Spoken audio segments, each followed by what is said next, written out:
Welcome to another episode of the Muscle Hustle Podcast. I'm your girl, Cokes. Make sure to subscribe at the Muscle Hustle Podcast on all social media platforms. We're talking Spotify, iHeartRadio, YouTube, Instagram, TikTok, you name it, we are on it. Also, make sure to check out the website, www.themusclehustlepodcast.com. This episode, first off, we getting ready to wrap up the season, y'all, so I'm already geeked up about that, all right? But this episode, honestly, is about presence, presentation, discipline,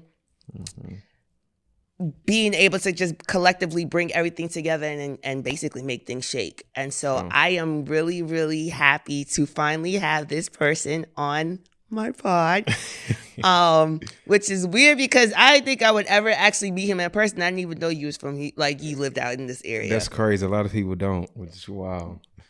Dakari Henderson. Yes. How are you? I'm good. How y'all doing? Actor, producer, director, writer. Yeah. Yeah, the whole 9 yards. Whole nine. What's good? What's good? What's good? How you doing? Definitely a pleasure. For sure. You here, for sure. Well, I definitely say it's a pleasure to be on it. And if I'm not mistaken, outside of a short guest, like 20-second appearance, this is my first pod. Say word. This is my first one here, yeah. So you getting the exclusive. Yes, that's what's up. Oh, yeah. Always number one. Second place. Number one. That's what's up. Okay, so for those who don't know you, before I jump into like your credentials, what you about, and everything like that, go ahead and introduce yourself. Let them know who you are, where you're from, the whole 9 yards. Yeah, so like she said, my name is Dakari Henderson. Well, it's Dakari Akil. That's what I go by, my first and middle name. Okay. Everybody who knew me from basketball knew me from Henderson.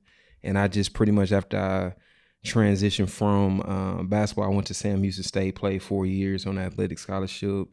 People thought I was going to go pro, but honestly, I found my love and passion for film. So hung it up and started from scratch. So I started doing PA work, which is production assistant, background, doing whatever I can to get on the set, just learn everything I could. And I ended up started working under the moniker of Dakari Akil. And the reason why is because I used to run for my name a lot. Like I used to always go by nicknames because whenever my parents moved us to the suburbs, so I got a good even balanced upbringing. So originally from Southeast Houston, then we moved to Pearland. So whenever we moved to Pearland, you know, people weren't used to seeing my name or, you know, knowing how to pronounce it. So I used to just go by nicknames like D or 3D, DK, stuff like that. Gotcha. But my name has a whole lot of meaning, you know. So Dakari means one who brings happiness. And Akil means wise, intelligent one. And the older I got, I was like, why am I running from something so powerful? You know, and once I started fully living it, I feel like that's whenever, you know, that light really started to amplify. And I started really finding my true purpose with everything I'm doing. So that's where Dakari Akil comes from. And you know, ever since then I've done multiple projects. I've been a muse in a lot of people's music videos, from Kiki, Slim Thug, Yellow Beezy, like the list goes on, even STG and Interscope Records. I've done things film-wise from lead all the way down to supporting roles. Yeah. And honestly, I just love everything about it when it comes to film. Like, that's my art. I really just love Seems like doing it, that. yeah. Oh, yeah. It definitely seems like you exude a lot more. Not that you don't exude confidence throughout anything else, but you seem more at home and at peace when you're... Absolutely. Yeah. Absolutely. And the thing is, like, a lot of people kind of get it misconstrued. Like, okay, like, for somebody of your caliber and your expertise and your length and projects that you've already, like, you know, accomplished thus far. For sure. They were automatic. And to top it all off, when folks walk past you look like you don't really be talking much. You know what I'm saying? So it can come off as like, oh shit, like, all right, if you don't have your stuff together, like, he probably not going to talk to you. You know what I mean? That is true. That is true. I was like, before I ask this man to come on this podcast. Hey, and I respect that though. That just that. Let me look at my algorithms and see what's up. No, I like that, and I definitely do respect that. That means that you respect, you know, me as a person and my art. Absolutely. You know, it's a lot of people, unfortunately, I'm sure that you've gone through this as well, where people know a version of you before this version and they have a sense of entitlement. Yes. So whenever you finally change and you do a 180, you know, your mind, your body, your soul, just the way that you put out work, and it's like, hey, you can't approach me the same way, especially if we are in different spaces and we're trying to grow. You know, I want to be treated as a professional. And then there'll be people that still try to treat you like oh, you that, yeah. I remember you when we was XYZ. Like, Right. why you acting all Hollywood, this and the third? I'm like, this is very unprofessional. Like, on top of that, we grown, right? You haven't talked to me and forever. So why do you feel entitled for me to just reach out right then and there or respond back or do something like that? Like, I don't how honestly that. do you deal with that? Because I'm going to piggyback a little bit off of what we've been seeing lately in regards of like Glorilla. I've been seeing and the sis. Lord, yeah. And so like, and usually I don't really do this, but it kind of goes into what I'm basically about to ask, because that sense of entitlement really can come pretty harsh. You know what I'm saying? It can. It really can. For someone who, I mean, you have folks who are pretty much they big headed, like they got their bag, and all of a sudden now they know they the shit, so you can't really speak on nothing that they got going on. Right. You know what I'm saying? But then there are others who are that stay humble, that stay grounded. Let's use that term, because sometimes humble people be thinking like you somebody you could walk over. That stay grounded. You know what I'm saying? They keep their head in the game, and they basically is just trying to make sure that what they got going on is going to be of longevity and not necessarily like get rich quick scheme or just an overnight sensation or whatever like that. Absolutely, like that, right? Absolutely. But you have those folks, you know what I'm saying, in their corner, or at least they think they in their corner. Yeah. You know what I'm saying? Who feel entitled. Oh my goodness. How do you deal with that? Honestly, I'll be honest with you. I'm still processing on how to fully deal with it. I know that I'm way better than I used to be. So the way it started for me, it started whenever it was basketball, right? And I never get a conversation my father had. He already knew how good of a player I was going to be because of how much work I was putting in that nobody was looking at. He said, hey, son, there's going to be people that's going to come to you that talked about you, that didn't support you, that you know you see them every single day. They act like you don't exist. They going to act like buddy once you get to the top of that mountain. And you got to know how to maneuver and do certain things whenever you get to that space, because some people get lost in that. They feel, you know, since like, man, I got to keep this around. Yeah. And I'll be honest, high school, I was able to maneuver that well because I had my father at home to really guide me. And I was literally a gym rat. Like I actually hung up acting and film because, you know, I come from a family that's predominantly education and sports. Okay. They don't really know film. Gotcha. I'm the first person even to go for a different sport. Everybody in my family went for baseball or football. I'm the first basketball player. Okay. So I was already always different, you know? And then whenever I had this passion, you know, I started off doing plays I did at the historic ensemble theater as a kid. Okay.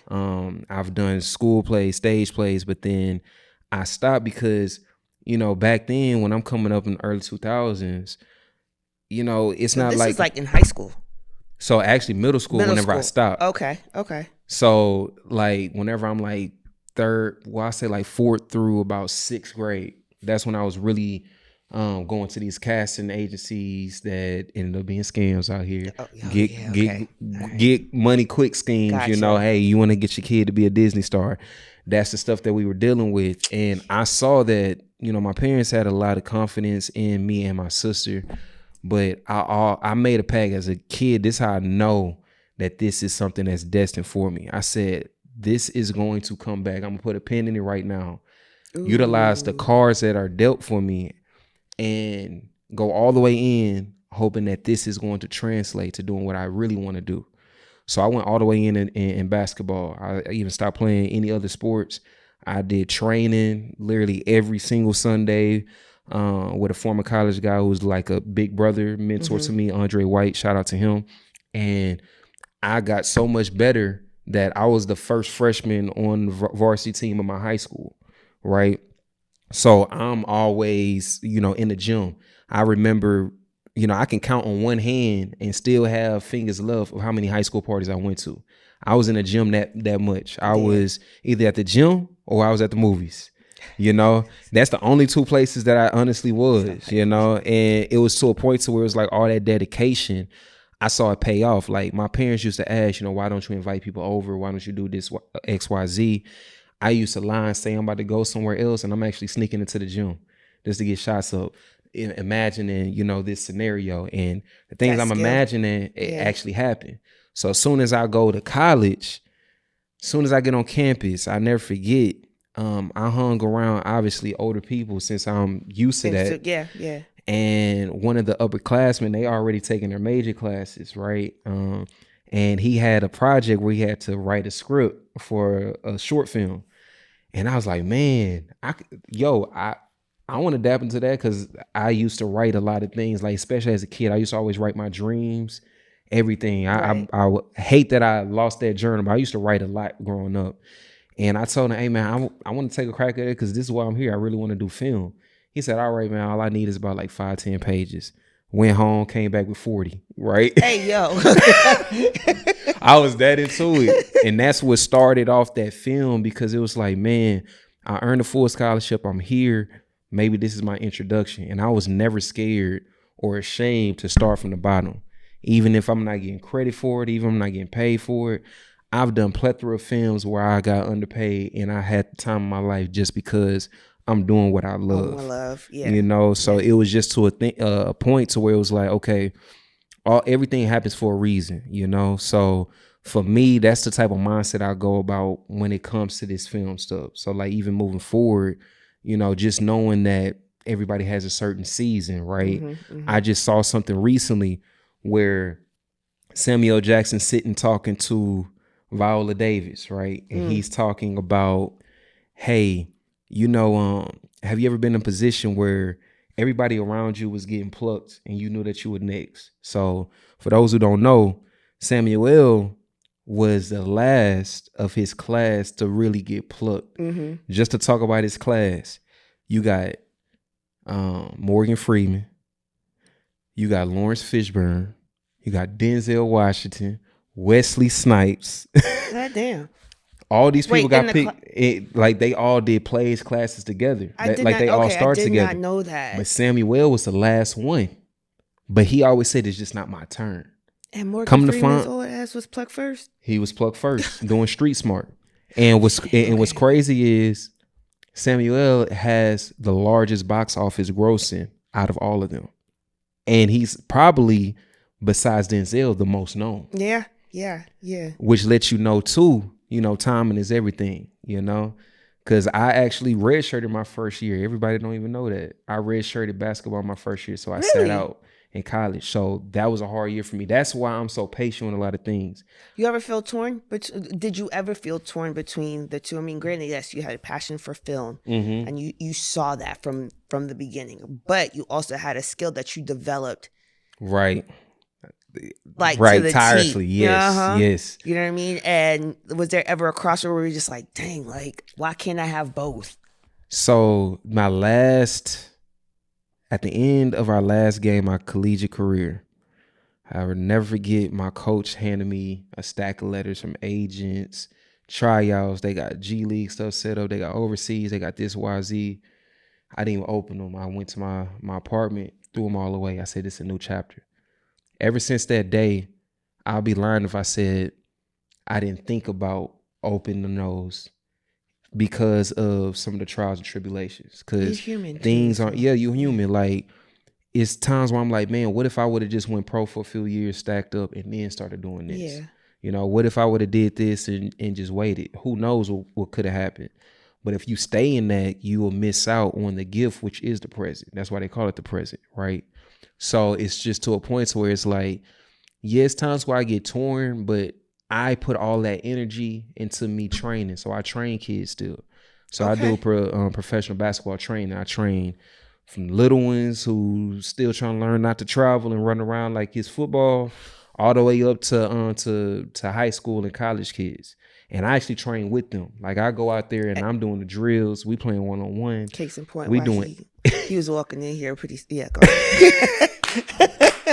No, but to answer your question, yeah, I do. Like that's me being torn. But at the end of the day, I always said that this is this is a chapter in my journey. And I always look at like somebody that has became, I don't like to use the word idol, but I say someone that I get a lot of inspiration from, who has a similar type of background, so to speak, is Ryan Coogler, right? Okay. So Ryan actually went to school for sports, football. He actually got injured and didn't, continue to play. Right. He went into film. And once he did film, he took that same type of practice that he did when he was a football player into the way he applies into film. And I see it in his art. Like I've seen it from Fruitvale Station all the way up to Sinners. Yeah. And I see the growth. I see the change. I see the dedication. I'm like, man, I always wanted to say I wanted to be the first to do this, but I'm glad I'm not the first. Because at the end of the day, it doesn't matter if you do it first, right? I think that that's the thing that's stopping us a lot in the community. We always try to be like, man, we the first to one. do it. Yeah. No, there's like God put certain people in places to show you, what can actually happen. Yeah. And give you what can you do different? What can you draw from that inspiration? Maybe it's just not your time right now. Maybe it's your time to study something that somebody who's probably been doing things 10 times harder than what you think you've been going. So like for me, I just look at it as, okay, I'm just living in every situation that I'm in. So I try not to think of the what else or being torn in between things. They say the analogy of utilizing the term seasons, right, is usually kind of focused on relationships, friendships, and actual like loved ones and things of that nature, right? But I also really, really wholeheartedly feel like that terminology used for, or that analogy used as far as seasons is concerned, is for applicable to anything in regards of like even your relationship with your business or your relationship with like your lifestyle, things of that nature. If it's for you, right, and it's your season, right, then it will happen. Absolutely. Regardless of the fact. And the thing is, that season may not last. Exactly. And that's okay too. But it might be a blessing to where it might last a whole entire year. It might be multiple seasons that you continue to do what you do and stuff like that. Or it might be everlasting. You just don't know. But at the same time, you have to be willing to understand that there's a start. And there's a finish. Yep. And a lot of people got to understand too. To get to that point. A lot of people got to understand too. The turtle won the race, not the rabbit. The turtle won the race. A lot of people want to be the rabbit. Yeah. Because today it's like quick with it. We got social media, right? So people feel like if they're not posting and if they're not posting consistently, everything that they doing, people going to feel like they fell off. Why do you care about what people think in the first place? Who going to talk about you anyway? Number one. It's also the standard that's been forced down our throats as it well has too. Been. You know what I'm saying? Like, and that analogy alone, you know what I'm saying? Like, hell, just what I do, you know what I mean? Yeah. And I'm in multiple industries, fitness, obviously podcasting as well too, accounting, business, the whole 9 yards. Yeah. And so that, just the social media alone can honestly be very, very stressful. And I get why folks be like, you know what, I need a break. Yes. You know what I'm saying? Like a detox. Unfortunately, I get paid this way, so I can't take a break. But it's just like, okay, it's a lot. It is a hindrance because, like you said, it's forced down our throats where it's just like, look, you got to pay attention to this. And as soon as you really start thinking you got your mojo going on and stuff like that, next thing you know, the next month it's like something totally different. Something happens. It does. It does. I just think now it's a matter of just being authentic. I feel like we are moving into that space. And you know where I think sparked it? That Cat Williams interview. Bruh. Because ever since then, I don't know. It just felt like a shift. It almost felt like when Thanos snapped his fingers in Infinity War and everything just started changing. It's like people started. Was revealed. It was revealed. People started realizing like, okay, everything is not what it seems. Yeah. And authenticity started rising. That's why the podcasters, the streamers, that's why they are considered now the new form of celebrities because people see them in their real skin. They're not a facade. They filming 24/7. They showing you their flaws and all, you know. Celebrities is very mystique. And there was a time where there was no social media. So when you saw them, it's like, oh my goodness. You thought that was it. You know what I'm saying? There'll never be a superstar like Michael Jackson ever again. right? No. And it's great that he did not come up in the social media era because we don't know how that would have been. It could have been diluted. Like back then, like he literally had the whole world in the chokehold. And when you go down a rabbit hole, which I don't know how far you go down rabbit holes in here, you know, the rabbit hole with his stuff is way more positive than people give credit for, just to keep it simplified. Even with I don't know if that was the first Super Bowl performance or, you know, with the whole, he always had that message of coming together. Oh yeah. You know, like that's something like camaraderie, because I really do feel like we're moving into that space where not only authenticity, but us having each other's back is going to be big, and not just me and you, but literally everybody. Oh, absolutely. Because you got to think about what's going on in the world. Like we are literally living in a real life movie right now. Like the things that we can't just think about Darth Vader and the Stormtroopers, right? I'm not comparing this to anybody. I'm not saying anything. I'm just saying Darth Vader and Stormtroopers. Go back and watch Star Wars and see everything that they were doing. Star Wars literally talks about how they were trying to keep a certain type of order. Yes. Right? Anybody who was against that order, what's happening? They either go to jail or they get executed. Yep. What's happening in real time right now? Point taken. And it's like, it's hard to just be desensitized to it, because I know that a lot of people are with the app and everything, but it's like, yo, we know we in this type of time. This should be the time for everybody to be like, okay, let me stop doing XYZ and just start, number one, believing in myself. Number two, stop trying to base my life off of app or based off of what everybody habit, else. Though. Creatures of habit and fear. Fear, absolutely. Fear of actually accepting who you actually are. And that's been a big thing the whole entire time to the point where you've convinced yourself that you are this person. Like I never understood why. What they say, fake it till you make it. You know, fake this so damn much you forgot your own blood type. And see me. I use the moniker or the staple, face it till you make it. Like one thing that nobody, no matter if you like me or not, can ever say, this man perceived to be something that he's not. I show every single layer. Now there might be times where, like you said, oh man, he seems like he don't talk, he don't do this. Anybody who sit down and have a conversation, they learn something new. Yeah. They see, because I'm not about to come with a whole mirror or a mask, because at the end of the day, I can't live my life unauthentic. I already am a filmmaker. So whenever I'm bringing other characters to life that aren't me, I'm already doing that for a certain profession. I can't live in real time and doing the same thing and trying to perceive to be something that I'm not.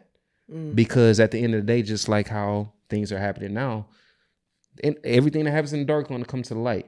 Everything that's facaded is going to be revealed, you know? So it's just to a point to where it's like, the more that people start accepting who they actually are, the more comfortable they're going to be, not only in their skin, but more confident being outside. And then you'll start realizing that the people you're trying to keep around, maybe they're not for you. That's why most people are trying to keep a facade up. They want to keep people that they think they need in their life.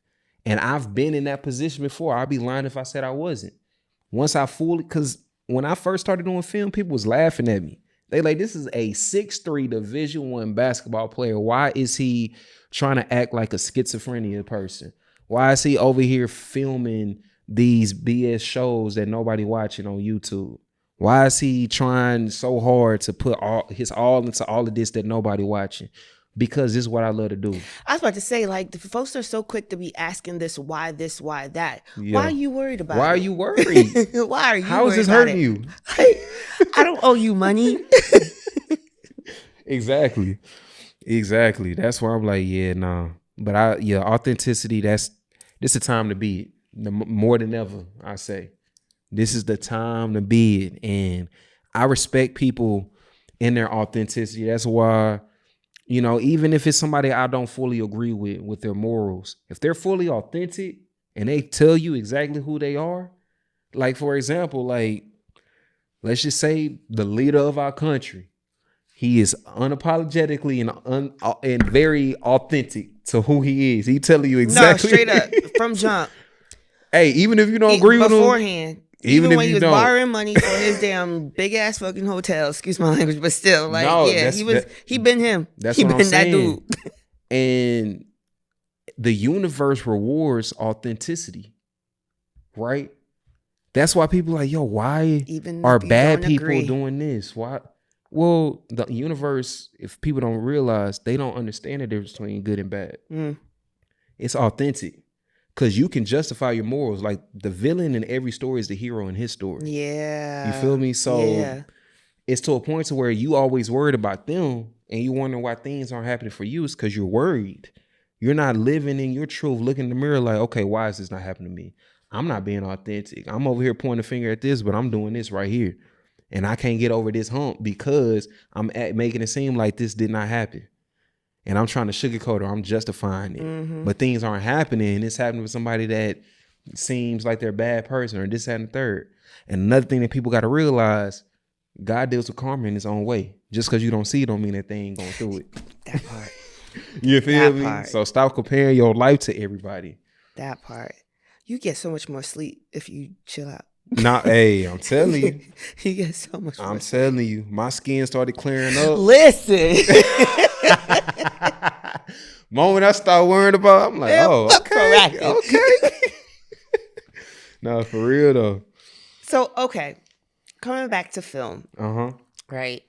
How did you get to the point of like you putting other people on? Yeah. You're able to actually put other people on. And I actually love that. I probably love that. I was about to say that's got to be like gratification. That's probably hand in hand with me even just filming and actually being in the film, because for me, regardless of what type of credit, accolades, whatever, seeing that I was able to help somebody bring something to life that, and then them confided in me saying, yo, thank you for this. No matter XYZ. the skill set? No matter the skill set. Okay. It's like, yo, just seeing this, it's a superpower when you think about it. Just like filmmaking to me is a superpower. Like, if you don't think it is, you go write a script, go find the cast, go get the crew, go plan the days, go shoot everything, bring it to life, edit the whole thing, get a premiere going, fund the premiere, try to make something back, get on a distribution service, get it to the whole world. You don't think that's a superpower? And that started with a thought in your mind. With a thought in your mind. You feel me? And it's just like with this, like even since I've been here, bringing certain people to the hive to help enhance. Yeah. With their all different skill sets. Because I let people know all the time, hey, if they do something better than me, I like to surround myself with people that are either on my level or higher. And I feel like that's why everybody should be. Some people get intimidated when they see that. For me, I don't understand that. Why? Because that should be a matter of inspiration to be able it should be. Help you do like what be better, right? It's going to fine tune you. It's gonna keep you on your toes. It's gonna give you that friendly competition to know, like, hey, somebody in a different position that had different cards dealt is doing this. What's your excuse? Because everybody have different cards dealt, right? So you can come up with a excuse every single time if you want to. But if you just find solutions, okay, boom, boom, boom, I can do this.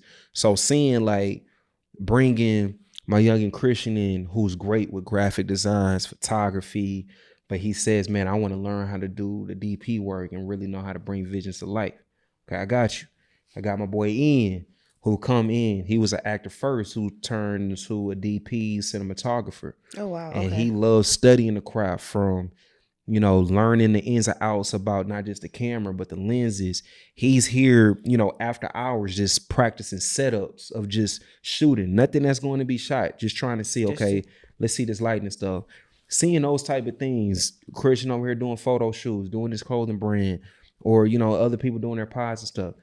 Being around this, that sharpens me, that keeps me up, that incites me, that inspires me. And it's just like knowing that sounds like you on the court. That's exactly how it feels. It's a team. Like everything I do, I go in it with a team mindset, because I know that when I was trying to do everything by myself, you can only get so far by yourself. You know, even Muhammad Ali couldn't be the greatest of all time by himself. He needed a trainer. He needed people in his corner. You never felt like, but if somebody dropped the ball, you already know, so you could just pick that back up, or you should have just did it yourself in the first place? Well, I already had that mindset regardless. So I've had to do that multiple times, but at the end of the day, even whenever a ball is dropped, I still wouldn't have been on that court without the team. Yeah, real talk. You feel me? So it's like, don't get me wrong, there are certain things that you can do by yourself. I'm not knocking that. But there's so always, like, we always, I mean, at the end of the day, you know, acts of service, that is something that all of us were put on earth to do. We all need each other regardless. Yeah. You know, even if you one person that's trying to appeal to a crowd, you need that crowd of people to appeal to. Yeah. You need that out. Yeah. You need the team to. And then once you start moving up with tax brackets, you're gonna have people looking over your finances. You're gonna have people that's booking your gigs. You can't do it all by yourself. Can't do everything by yourself. Really can't. I'm coming to grasp with that. Because you have certain people who were raised in a sense of just like that loner mentality. You know what I mean? And then it becomes identity. It does, and it kind of scars you too. It does. Because it's like it's hard for you to fully accept, and I've been there too, to fully accept things, because you have people that ruin it, that just either take advantage of your help, or they give you help and they dangle it like, man, remember when I did this, I did this, why you can't do this? Not realizing the situation at hand, you know? So like that right there should not discourage though of working with a team. It's almost like, for example, if this pod wasn't working, right? Mm-hmm. You had certain guests come on. They weren't the best guests. Mm-hmm. Just because they weren't the best guests doesn't mean that, okay, I'm going to stop doing the pod. That's just not my type of people. Just like with me in filmmaking, right? When I first started doing film and uploading to YouTube, I wasn't thinking past college. Just be honest. Really? I just was like, let me get this out there and see who's going to watch. I remember at one point I only had 10 views. Hey, you got to start somewhere. Because the expert in anything was once a beginner. So when I first started, I never forget, my first video that I uploaded on YouTube had 10 views. 3 of them was in my dorm room with me. Actually, I think it was 4 that was in my dorm with me. And hey, shout out to them for man. Shout out to them. Because I believe those 4 was some of my teammates too. But I was like, yo, I did it. Like I put it up. Okay, boom. Then I never forget. 10 turned to 100. Okay, 100 turned to 2. 2 turned to 4. 4 turned to 5. Then I finally got my first 1,000 views. I feel like J. Cole when he first got his first few thousand followers. Because one thing that I feel sorry for with this generation, they look at views and likes and they look at it as a form of a failure. And I'm like, yo, you just had 100 views. Get 100 people in this room right now. And you'll see how much 100 is. Man, I only had 1,000 views. Do you know what there's people that have 200,000 followers who can't even get 1,000 views on certain things. Yeah. So it's like you got to stop minimalizing your success because it's not as broad. Like all the small things leading up to those bigger moments, like during that journey, if you don't, it's the journey part. It's the journey that matters rather than the destination, because you'll get to that destination and it's not going to be fulfilling because you were only focused on the destination. You didn't celebrate the win. And celebrating the wins doesn't mean you got to go out, pop a bottle, do this. It's just giving yourself credit for like, I did all of this. I got at least 1% better. Yeah. Yeah. Like you got 1% better. You just spoke to me because I was stressing about this next event coming up. Thanks. Hey, this is what I'll tell you. Because as many events I've done, every event I've done has not been successful. And that's true. You know There's been times where, and I've been in movies that's been seen by millions of people. And there's times I can't even get one person to show up, even for an acting class. Does that mean I'm going to stop? No. Because at the end of the day, everybody has a different type of journey, right? And I feel like the quickest way to failure is if you quit. If you quit, you'll never know what will happen, because all it takes is one. That's it. Like all it takes is just one thing. Boom. Oh shoot, you was at this event. There's been times where we had events here It did not seem as if it was packed at all in there. Yeah. You look at that recap, damn, they had a time of their life. And we did, because we didn't care about if Who was in the building? 100,000 people showed up. The right people showed up. We made the most out of it. We had a great time. And it went out. Now people are hitting. Man, I'm trying to go to the next one. When the next one? Let me know. So you never know. Like, don't be hard on yourself, because you never know what can happen with this event. Regardless of who show up, make the most out of it. I feel that. And just be like, okay, at least I did it. Right. The thing that you don't want to do, because I've seen people talk themselves off of that because they're like, man, it's not going to be as successful. Let's just cancel it. I'm going to just cancel this. That'd be that perfectionist type of talk. That be in there. You know what I mean? No matter how many events that you've done and stuff like that, it's always like this just damn things on the shoulders that be just rapping. I'm just like, man, shut up. Let me be. I'm trying to sleep. But no, I do appreciate that though, because I know I was kind of stressing, because I was like, dang, I done took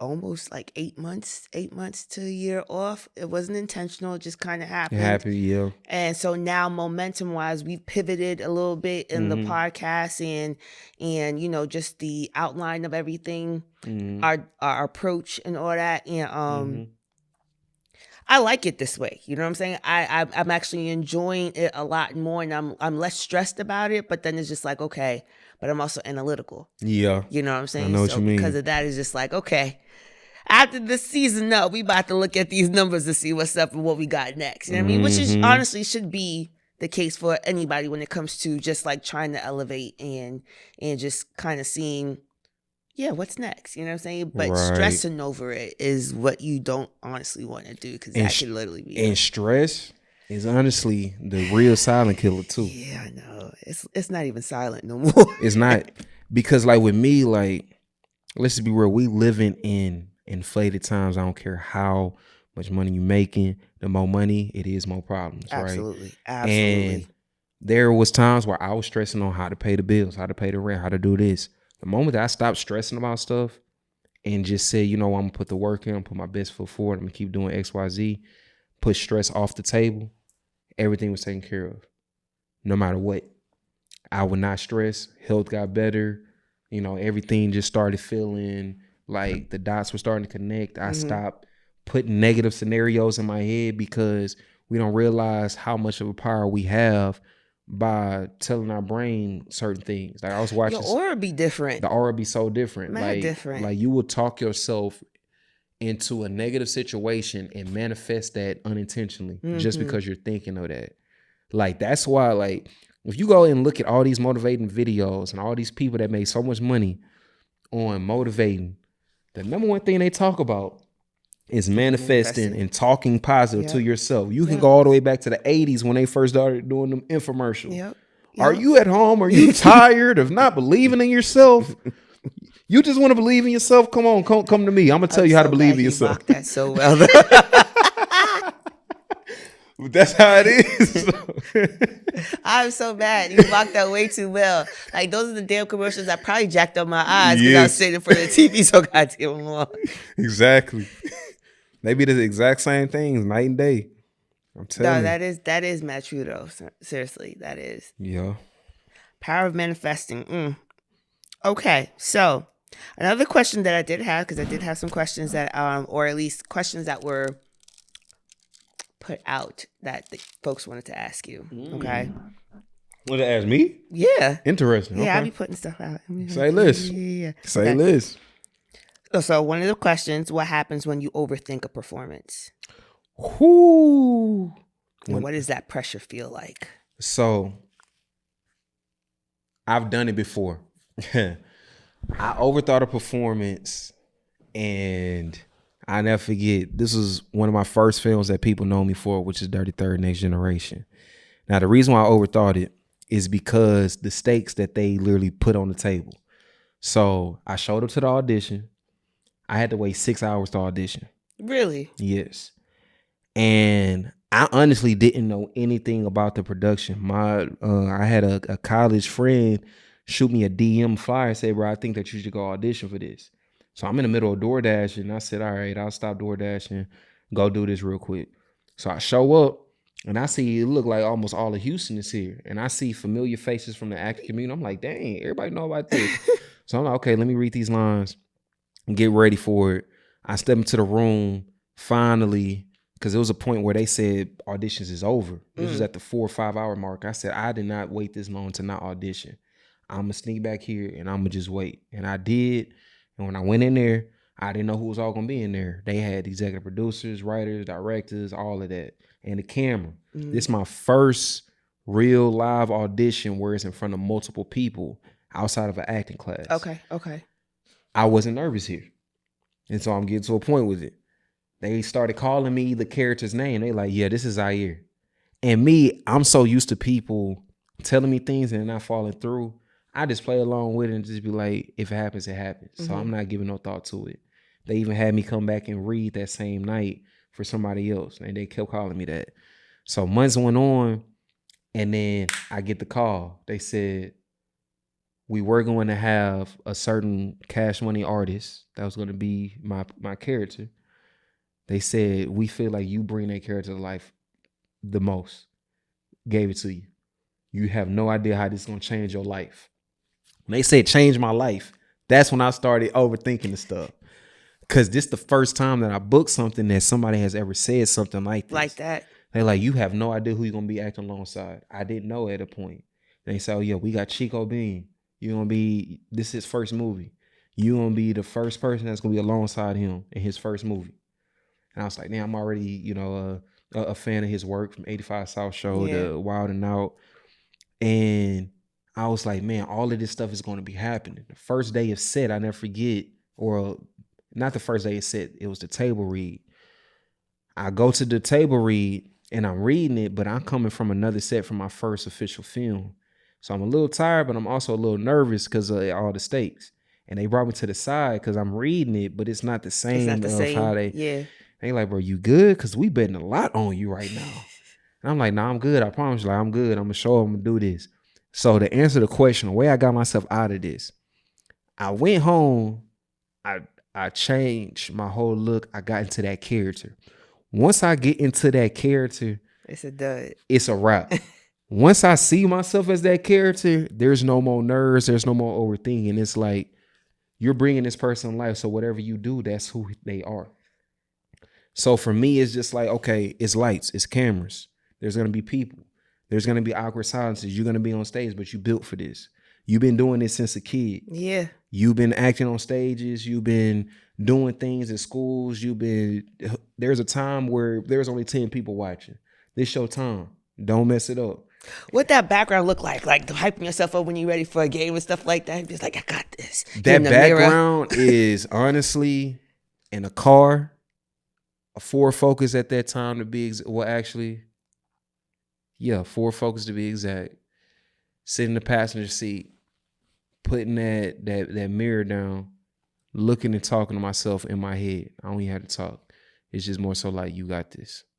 You got this. Don't even overthink it.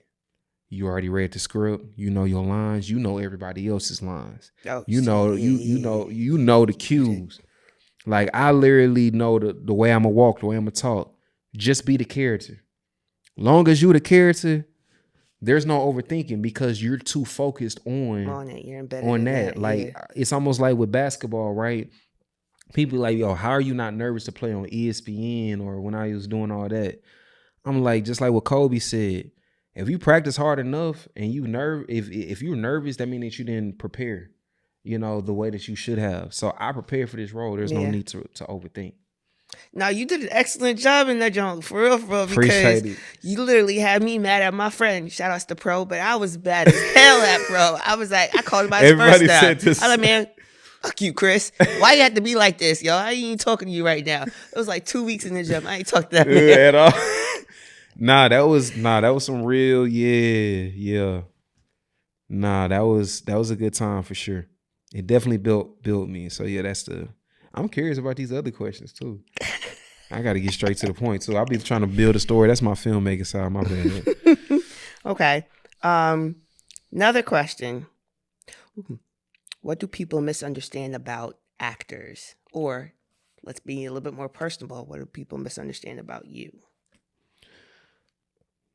That's people miss people. If that was a spot right there that they thought that they hit, they so far gone on a lot of things. It's ridiculous. Number one thing, I think people take me being very selective with who I put my energy into as being standoffish or cocky or arrogant, when in reality, you don't understand the backstory of it. There was a time where I was real green behind the ears. I will be honest with you. And every opportunity that came, hey man, I got a 6-figure deal for you. Hey, you gonna be the next this, you gonna be the next that. Oh, I could see us being, Denzel and Spike Lee. I could see, if you know how many times I done heard all of these scenarios and nothing came from it, you'll understand that I have to evaluate the situation before I fully pour myself into. And a lot of people take me not talking to them or really indulging or just inserting myself when I feel like I don't need to, because that just feel like you're just trying to be seen at this point, right? A lot of people don't do this right here. They just sit down and try to talk. They are either intimidated by my presence or they're in secret competition with me because they thinking like, man, he already doing this. Like I hear it all the time, man, you doing so much, you doing this, that, and the third. You don't know what I got going on. I'm just trying to be out yesterday. That's the biggest thing. Today is always to be beaten out yesterday, because a lot of people see all the films that I have. They don't realize that there's times and periods where I'm not filming at all. Like right now, I'm in the season where I have not been casted yet. Now, part of it, I'm not auditioning as much as I was before, which I'll take accountability for. But it's also a thing of I'm helping build something up from the ground up. Because I just feel like we're in a position where Hollywood is dwindling down. Independent is starting to be way more respected. We see billions of hours streamed on Tubi and other sites. You got these vertical, the vertical series going on. There's so much more opportunities, and it's like, instead of trying to wait on that big break, why not create it yourself? So I'm in that space now where I'm like, God gave me a gift to not only act, but to also to write my own visions, to lead people and direct, to know how to produce. I love music. I put every single film that I've done, I put the soundtrack together. Say word, for real? Yes, every single thing. Like I actually was an artist before I was an actor. People don't know that. I started doing, I was rapping, went to South by Southwest, did a whole bunch of other things, trying to still find my voice. But initially I started so I can have my own soundtracks for my films, because I always loved, back in the 90s, early 2000s, where every movie had its own soundtrack. That's why I really rock with Ryan, with Sinners and Black Panther, having Kendrick and all these in Ludwig doing this whole, soundtrack like how we used to seeing. And it's just to a point to where I feel like people don't understand how much work I truly put in too. So a lot of that work and dedication, they misconstrue of me being, he feel like he ain't got time for this or time for that. No, a lot of times I'm not even invited to certain spaces. So how am I going to support, or how am I going? Like, I started an indie filmmaker night. The reason why I started that is not to put myself on a pedestal. It's not to help myself. It's to really build a community out here. Yeah. Like, we're the 4th largest city. We don't have a monthly reoccurring thing that showcases our Houston filmmakers. No. We find out maybe here and there if something drops on social media that's on Tubi or Amazon Prime or Apple TV, but we don't have anything that brings people it's out. Like kind of already too late. It's already too late. Yeah. People watching at home, we don't have anything where people can come out, network, build, grow like a true community. Yeah. Because Detroit has already a category on Tubi for Detroit by Detroit. You already have a category on that. You taking over every single most popular thing. It's going to have something in Detroit in there all the time. Houston is going to be okay. It's going to be sometimes here, sometimes not. I feel like if we have and you don't have to rock with everybody, but still, Paramount is not worried about what Sony is doing. But at the end of the day, Paramount, Sony, Columbia Pictures, all of these people that are different production companies, they have a structured thing where they still do certain things together too. You know what I'm saying? With certain rollouts. Yeah. I mean, at the end of the day, you go to the movie theaters, you're going to see a different trailer from a different production company. And it's like out here, it's just like, for me, my community presence, like I've been a big advocate for community since I started acting. Before I even knew that we even had a community, I've been preaching, hey, we need each other. Let's just come together. Let's do this. And a lot of times when I come on things, when I first started out, I'll be honest, it kind of felt a little overbearing just because of my team captain, hat, jacket. It kind of seemed like I'm trying to take control of things, simply like what you said earlier. Feel like people gonna drop the ball. I gotta step in. I gotta do this because I'm serious about it. Y'all might be talking about it. I'm really trying to put this into place. So if you have any type of doubts, I'm not going to, soft step or move with those doubts. I'm going to do things full force. Right. So it's going to come off as, man, he trying to do everything. He trying to put his company out. He's trying to do this. No. For me, it's just trying to set a standard. And it's just to a point to where it's like, you see that with me. And we try to do this when we're building up. But you're not going to do that whenever you go to something that's already established. But say, like, for example, let's just use Ryan and proximity media. Before Ryan was Ryan, would you have still been doing the same thing? If he ain't put all that work in. If he ain't put all this work in and showcased it. Because he needed a team. He talks about it all the time. It's his company, him and his wife. They still need a team to do all of this stuff. Even with Christopher Nolan and his wife. Even with Spike Lee, going back down to that rabbit hole. John Singleton, the list goes on. Everybody needs teams. But it's just to a point where I feel like, because I'm excluded, honestly, from a lot of different things for different reasons. Intimidations, secret competition, or people just feel like they just don't like me. It really be like that. It is, and I say it's just a huge, I used to say, this is a Houston thing, but once I started meeting different known people that do the same thing, it's everywhere. City. Yeah. And it's like, it's harder to make it out of your city. Like if I was not from here, I already know for a fact it would be way night and day different. But the fact that I'm born, bred, raised, or literally went to college on the outskirts of Houston. So folks know you. So people already know me. So it's hard to really put all of that support and want to be behind this whenever they've seen me at my lowest, and I've not been scared to show this. They seen me at the start. They seen me start all the way over. They seen me when I was in the club doing, BTS photos and videos just to try to make a quick buck. They seen me whenever I do a film and everybody in the cast got a foreign, or they got this, that, and the third, and I'm going back to my forward focus. But I'm humble about it. I don't care. And I'm at the gas station and people like, man, I thought I seen you in such and such. They ain't take care of you. Hey, they took care of me. How they took care of me, that's between me and them. But at the end of the day, it's like, hey, I'm still coming up. And everybody has their own, journey with everything that they're doing. And for me, I've never been a person that tried to hide the type of position I'm in. You ever felt like you had to be defensive, though, in a sense, where it's just like... It used to be that type of way. It used to be, but now... Just like how Cole said, I don't waste my energy trying to over-explain things anymore. I can't do that anymore. Okay.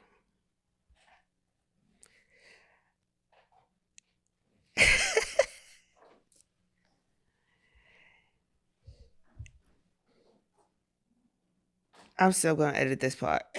Say this. Another question. Okay.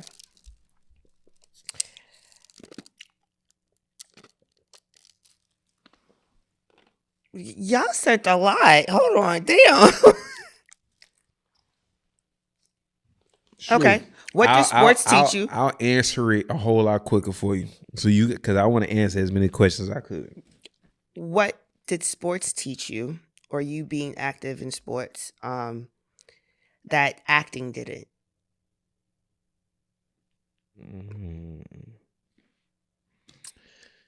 You're not going to get the applause, I know where this is going. the support versus the congratulations. Because as an actor, even somebody who has not booked anything to the lead, you can post them on socials. Oh my goodness, good job, baby. Great job, baby. I see you. I'm supporting you. I believe in you. But in sports, people ain't seeing you when you went up in that gym at 2, 3 in the morning putting up At shots. all. You feel me? They're not seeing all the work that's being put in doing that. And yeah, I do this with acting too, but at the end of the day, it just taught me so much more discipline that I transitioned into acting, because with acting, it's always like everything that I've learned from acting has always been put yourself out there more. It's Okay. not Yeah. really more so like being a little more secluded, a little more like, hey, work on this instrument until you can do this and then come out and do it. With acting, you can be casted in the film as a background extra for, a prominent film, and you are going to put that booked it on your Instagram. All of a So sudden, yeah, all this you that attention, G. everything. It ain't gonna be the same thing. You a bench player on trying to work your way up to get on the court as a basketball player, right? Because I've been in that position. Mm-hmm. Like I said, I redshirted. After I redshirted, I came on the first game back. I didn't even play. Everybody, including the walk-ons, played. So I had to learn patience and discipline within patience. That my time is not always gonna be. It's not gonna be when I want it to be. It's gonna be when it's supposed to be. Just keep on working. What advice would you give someone who's afraid to be seen? Who's afraid to be seen? Mm-hmm. That's They say they want it. Mm-hmm. As far as this industry is concerned, right? Well, first they have to be honest with themselves of what they want, right? Because sometimes you can want different things. Like there's voice actors that are, you wouldn't even know of, that's getting paid like crazy, but they stay behind the scenes. They're still considered a type of celebrity. Or if it's a thing to where you just want to be a recurring person that's like a supporting cast member. So you just show up. There's a lot of people, to answer that question in a nutshell, there's a lot of actors that are very anxious and nervous. So you are not the only one. Like there's people that honestly cannot do public speaking. This is why if you do a deep dive and search, study people's body language. If they didn't take speech or didn't have certain people by them, sometimes they have things in their ears. Sometimes they have glasses on. Sometimes, the lights are really bright. The crowd is very dimly lit and they're only sitting here talking here. They may glance out a little bit. They don't fully want to be in that spotlight too. It like we're human. Yeah. Like Okay. everybody isn't very robotic. So there's variables that are manipulated yeah. in a sense to be able to make you feel okay. For sure. It's just it comes with it. Like you just have to work through it, I say. Just work through it and take some public speaking classes. And just when I say get yourself out there, start small. Don't try to put yourself all the way out there at once. Just start small and then just slowly, gradually get to that point to where you're feeling like you're ready to fully be out there. As far as this industry is concerned nowadays, and especially within our social media and all that jazz, right now, like just our element now for the most part, would you say that people connect more? Do you find people connecting more in actual rooms or more online now? I say a little bit of both. Okay. But I do know that the number one form of communication is still going to be word of mouth. So going out to these networking mixers, going to show up into... So that's still a thing?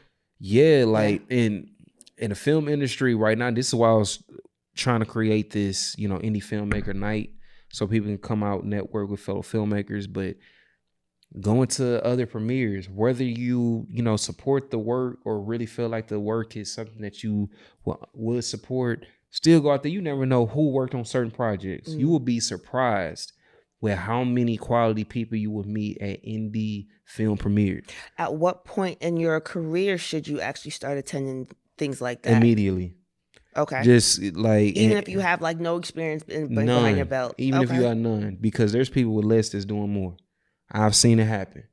There's people, as long as you have that dedication. I've seen somebody go from not being cast in anything to moving to a different city, casting different things constantly, booked up, just because they putting themselves out there and they believe. But while they were in the city, that was like, oh, they because it's like if you drown yourself with the thought like, man, these people aren't really being welcoming, and you live in that, you be like, you know what, maybe this not for me, then no, it's not gonna be for you. But sometimes you just have to change your surroundings and environment.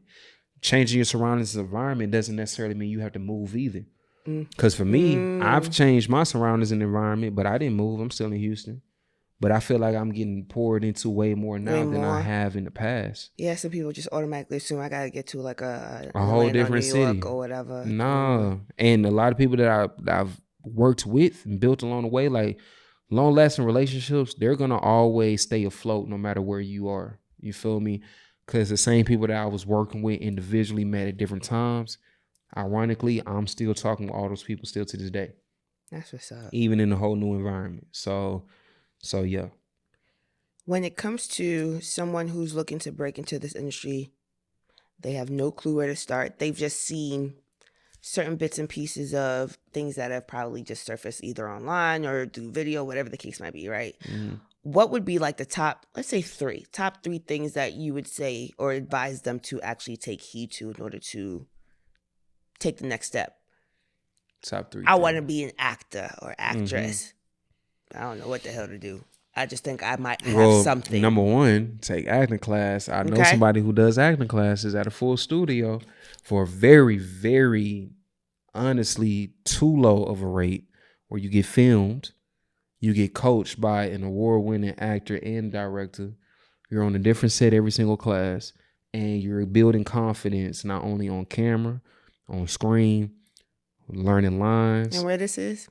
Oh, this is at the Hive. Oh, okay. Oh, I didn't know if they knew. Yeah, it's weekly classes from Tuesday to Saturdays at the Hive. You can go to hivehouston.com and book a different time slot. But I have a kid as young as 6 coming here every single week. She just told her mama she want to start doing stuff. Her mama said, okay, let's do it. She here every single week, barely knowing how to do all the things, but she's going out there and she trying. If that girl can do it, I don't care how old you are. You have no excuse. You can do it. Somebody I used to be in corporate America with, my last corporate job, he's here every single week because he said, man, I'm inspired by your work. I really want to be a model and actor. I just want to give my dedication to the craft, though. I don't want to just get into it. Yeah. So I want to learn from somebody that actually know what they doing. He's here every single week. Already booked his first role. Already got his headshots ready. Already doing the hard work. Not making any excuses. That's why I tell people all the time, if you really want it, all you got to do is start. And sometimes starting is just going to a class, looking online, seeing open casting call. Open casting, submit yourself. See what you need to do. If you don't know what to do. Those are still a thing too? Open casting, We just had an open casting call last month, and we had almost 100 people show up. Wow. And probably more than half of them. Gone are the days I used to be signed and did the whole model thing as well too. Yeah. I remember the go-sees and all that, crack of dawn. And then of course, even auditions, because I was also a choreographer as well too. Just doing videos and doing stage plays. I'm like, I thought we was in different times now because you got YouTube and you got like these uploads that people can do and whatnot. So I didn't know folks still did go-sees and casting calls. Oh, absolutely. That's what's up. They do them. And a lot of the castings, and this is why there's even more so no excuses. Pretty much everybody has this. Most of your castings now, it's self-tapes. What are self-tapes? Something that you do yourself. So you're at home. You don't have to worry about an audience. You don't have to worry about anybody else. Yeah. You low-key don't even need a reader. A lot of my auditions, I actually pre-record the lines that's supposed to come before and after my lines, and I have it playing, and I set it up, and I pretty much act that type of way. Look at that. So there's literally no excuses, none. You don't have to have a green screen. All you need to have is a plain wall. Okay, everybody got some type of plain wall. Yeah, somewhere. Yeah. You set up and you start.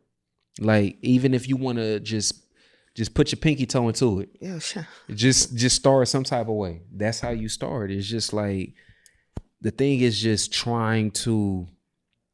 You just have to do baby steps. Rome wasn't built overnight, but they was laying a brick every single hour. Baby steps. That's it. It's not as complicated as a lot of people think it is. But one thing I will tell you, everybody that has failed in this gave up. Everybody that has failed has gave up. So You might go it's on you. years. It's on you. It's on you. Because everybody pops at a different time. I tell people this all the time. Morgan Freeman, he popped I'm when still he was stuck 50. on that. Just like Samuel, he was in his late 40s. Denzel was in his late 20s. There's people that's been in their 30s. Yeah. You know what I'm saying? Like, making it shake now. Exactly. Yeah. So it's just you just got to start somewhere. Okay. So what you got next? You said what I got next? What you got next? So I have 3 films that are scheduled to come out possibly this year. Since they already put the IMDb, I believe I can talk about it. So the first one is The Undercurrent. This is my first psychological thriller. So I'm the lead in that, and it's one of the ones where you have to be paying attention from the beginning to understand the end. Gotcha. Okay. My first rom-com,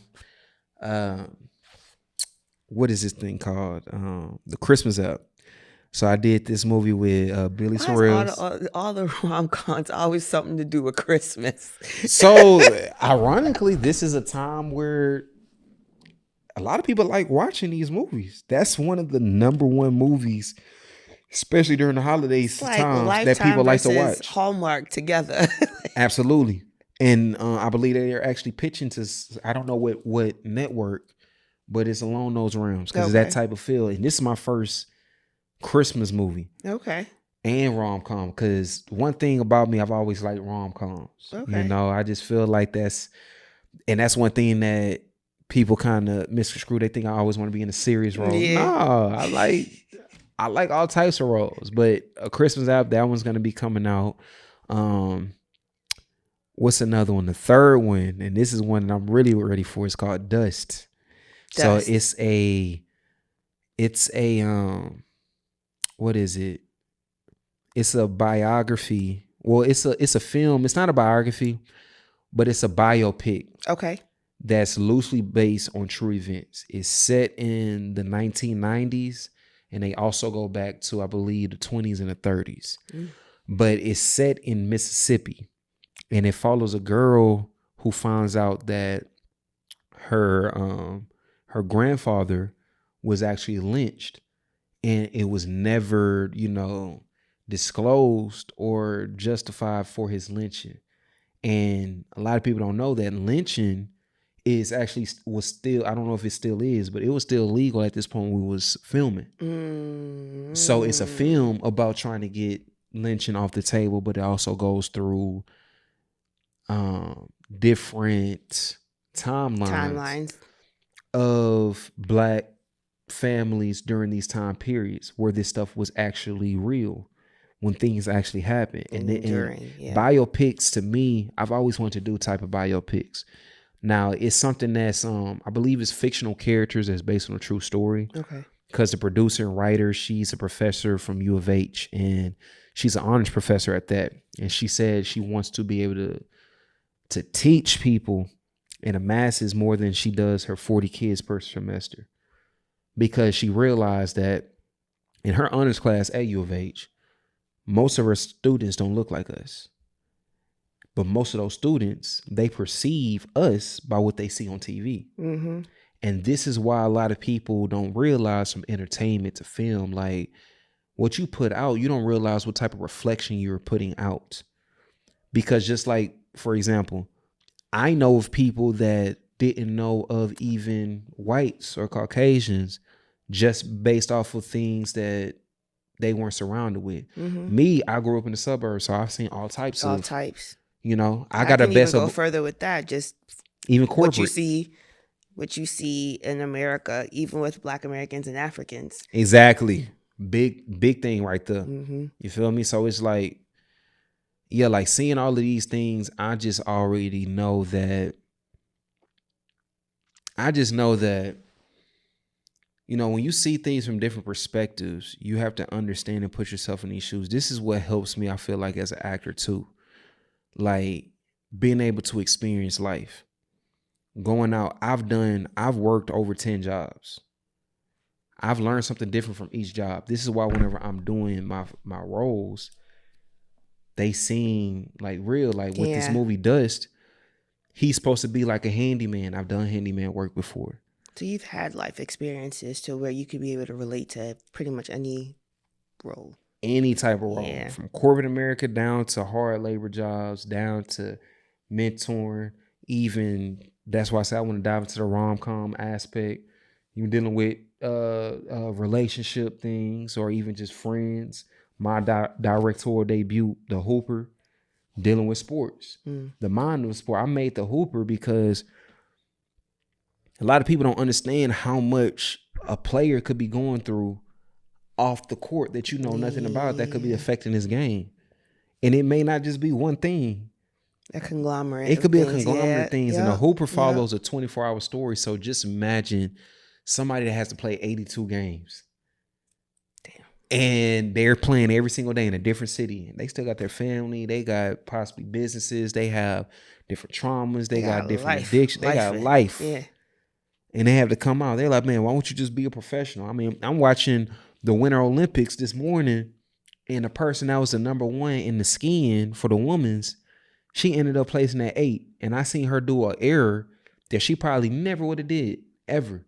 But the pressure was on her because she's the last one going. Mm-hmm. USA is number 1 and number 2. She knows that she has to do her best right now. And if she does not, she's not going to place. Not going to place. Who knows what she was going through before that, though? Yeah. Because that may not be the pressure that she was thinking about. Facts. So it's just like, but I don't know how I got on that. But to answer the question, those 3 movies are coming out, as well as Dark Times. That's a thriller, action, suspense film that I wrote, directed. We did this with, I'm not going to disclose the budget yet, but once it come out, I'll let the people guess to see what it is. It was a lot of long hours, a lot of late nights, everything. So that's the things that's coming out next. Go ahead and give them your handle and let them know where they can find you. Yeah. Besides at the Hive. Because you don't always catch me here. You can. Mm-hmm. You can't catch me here. But you can don't find me. Don't be stalking him though, okay? But go ahead. Oh, no, we working. You ain't gonna step through them doors unless we working. But you can find me on Dakari Akil 3D on Instagram. That's DAKARAI AKIL 3D. You can find me on TikTok and Facebook, Dakari Akil. Stay tuned for different movies. You can look at the different movies on IMDb. So my IMDb, you just type in my name, Dakari Akil, and it shows a list of all the movies that I have that's out streaming. I have multiple things streaming from Apple TV, Amazon Prime, Tubi, Peacock. Talk your shit. Nah, because a lot. I did not realize how many people did not see a lot of my movies. Because I'm always thinking about the next, and I don't even be acknowledging stuff I've already done. So, and that's a lot of work that put into these roles. No matter how low the budget is, people got to understand. You can find me at all those places. And any filmmakers out there, if you want to showcase your film, whether you have a feature, short film, tap in with me. We have indie filmmaker nights, first Thursday of every month, first Sunday of every month. The first Sunday is for short films. The first Thursday is for feature films.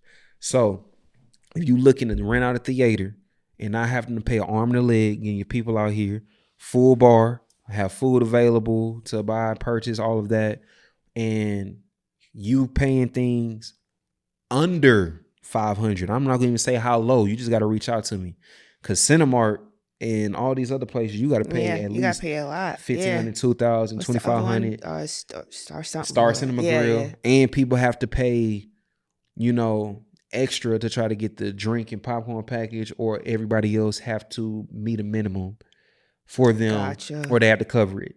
And then you got to charge people $30, $40 just to come out. Just to come out. Versus $5 tickets. $5. All people gotta do is pay $5. You pay a certain amount, you come out, and you can watch your film. But my goal is to really build up this community, because I really feel like we can put ourselves on. We got to stand behind the people that's doing things. We got to support the people that's interviewing the right people. Shout out to Coco.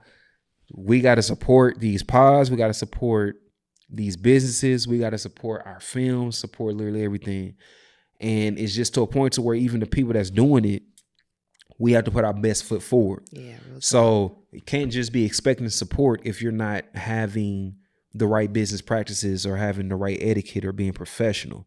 Still gotta, it works both ways. The support got to come, but also the professionalism got to come. When we meet those two together, I promise you that we will have our own category on possibly something even bigger than Tubi. If we were to do it, especially if we're the fourth largest city in the nation. So that's all I got to say. I do appreciate you coming through, though. For sure. I like, honestly, look, if freaking LP wasn't keep walking up in here and stuff like that, I would have been like, you know what? We can keep talking. We'll talk. Yeah, nah, this was dope. And the thing is, this is like the last one before the actual season is up too. Oh, so save the best for last. I feel honest. Hey, and I just talked about that. I literally just talked about that. That's why I don't care if I'm one of the last to really just boom. Yeah, I thank you. No, thank you for giving me the spotlight. This is my first full interview here at the Hive, by the way. You do know I'm going to stretch that out, right? And this is first.